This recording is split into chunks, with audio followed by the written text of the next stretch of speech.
Chapter 5, Visiting the Cursed Place. On the 8th day, I went to the old man Hammou Boumaleen.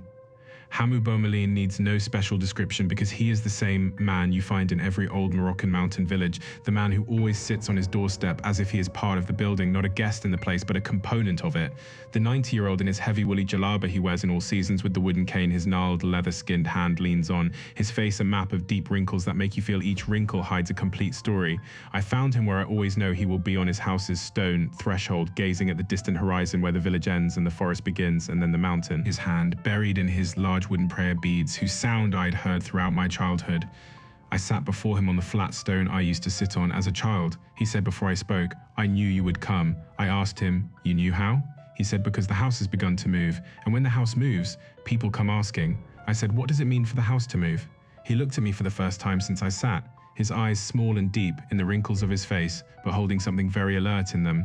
The alertness of a man who had not looked away from the world for 90 years despite barely moving from his spot. He said, "Where do you want to begin? From the house or from the land?" I said, "From the beginning."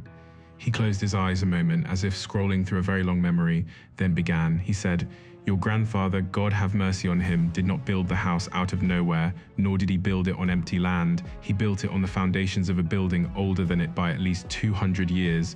I asked, what was there before it? He said, an inn. This road was once a trader's road before the roads changed. Inns were built on traders' roads, resting and trading places. The inn here was from at least the 17th century, a large inn by the standards of that time. Travelers rested in it a day or two before continuing their journey north or south. I asked, what does this have to do with what's happening now? He said, patience, son. The story is told from its beginning. He was quiet a moment, then continued, a man died in the inn. He died in an unnatural way. He was not sick and he did not fall. He was killed. People who were traveling with him killed him. There was a dispute between them over money and land. Disputes over money and land do not end easily in the mountains. They killed him while he was cursing. I said, cursing what? He said in a quiet declarative tone, cursing his killers and cursing their descendants and cursing everyone who would live in the place after him. The wronged man who curses at the moment of death leaves something behind. Words carried by blood and injustice and anger do not simply go into the air, they stay. They are absorbed into the earth like water, and they become part of it. I asked, and is this believed? He looked at me with the look of a teacher to a rebellious student. You're asking me while on your hand is a bruise with fingers that are not yours. What is left for you not to believe? I stared at my hand, the bruise still visible, though its color had faded somewhat. He said, listen, the jinn inhabit the earth before man, with man, and after him. This is not a belief, but a reality mentioned in the Quran. Some of them are evil and some less evil, and a place where great injustice occurred, and blood was shed, and curses were spoken. Draws the first kind of them as a carcass draws wolves. They come to a place that suits their nature. I said, and my grandfather knew this. He said, your grandfather heard the story of the inn from his father, and his father heard it from his grandfather. People in the mountains do not forget the stories of places, but your grandfather decided to build the house there despite that. Perhaps he thought that purity and blessing would suffice.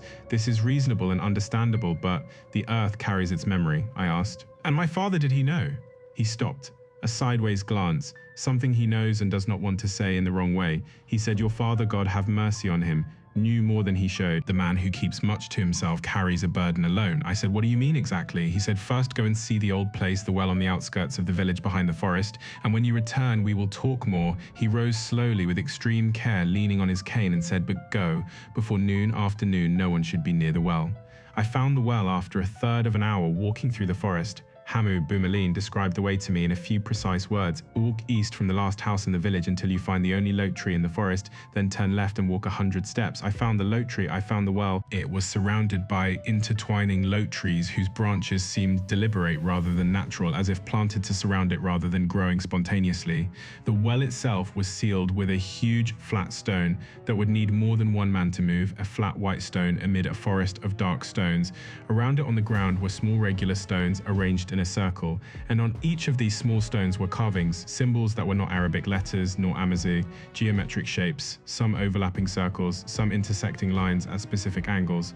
I stood before the sealed well. The air here was different. In the forest, the wind moved between the trees and you could hear its sound, but around the well, within a radius of about 5 meters, the air was completely still. Completely, not a breath, as if the air in this small radius was heavier and did not move. I noticed other things. On some branches of the surrounding lote trees were threads.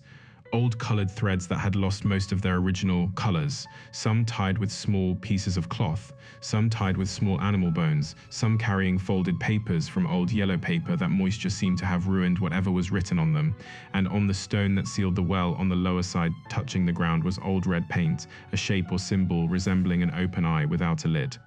Very old, the red had become more like rust brown, but clear enough. I sat before the sealed well and did not speak and did not think in words. I just looked and felt, and what I felt was this weight in the chest, like a gentle, continuous pressure, and a sense that the place knew I was there, not that it saw me, more than that, it knew my name. After about 10 minutes, I heard something from inside the sealed well, a distant muffled sound like a whisper coming from deep beneath the surface. I could not make out the words, but it was a whisper in a human voice, or at least in something imitating a human voice. I stood and left with quickened steps, not running but walking fast enough to leave no room for hesitation.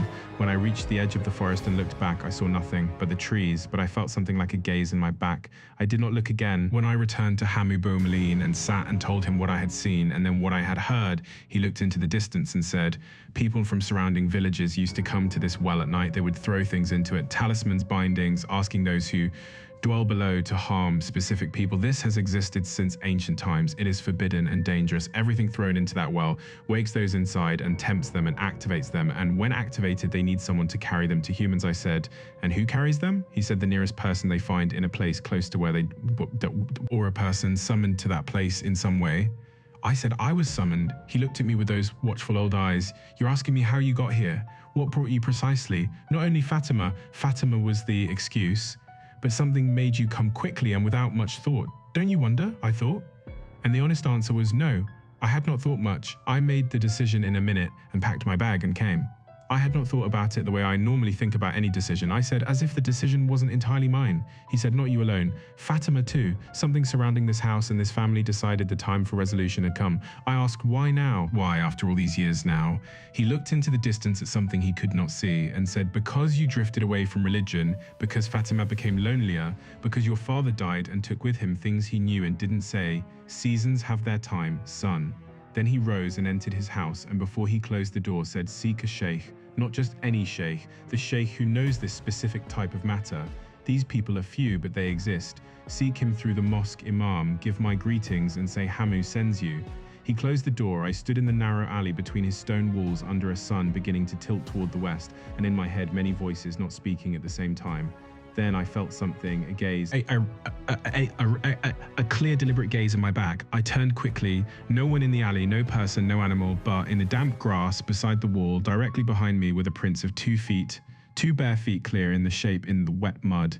The feet were larger than a normal person's feet, and they were standing exactly where I stood in front of Hammou's house, in the place I had just occupied, prints of 2 feet I had not made.